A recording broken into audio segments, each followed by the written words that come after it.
c'est vrai qu'il y a un gros décalage, un gros contraste de plus en plus entre Emmanuel Macron et l'administration de Donald Trump sur ce dossier du Proche-Orient, entre autres. Mais là, c'est vraiment, c'est assez flagrant. Mais je vais vous dire, David, ce qui est grave, c'est que, comme l'a dit notre ami Olivier à Paris, c'est que non seulement, bien sûr, qu'il y a la France, que le Quai d'Orsay, bien évidemment, qui sont sur une ligne où finalement, ils nous disent, ils nous mettent dans une posture où justement, celui qui est coupable, c'est Israël. Comme si les otages étaient devenus par Israël, comme ils étaient, et même en Israël, on a ce problème, David.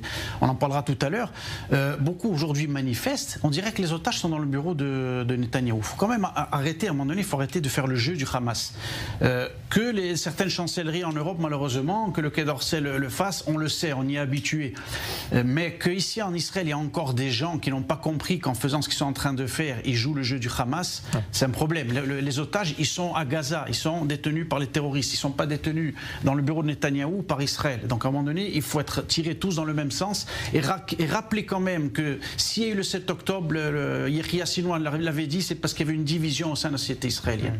Alors justement, ça aussi, on va le voir aussi dans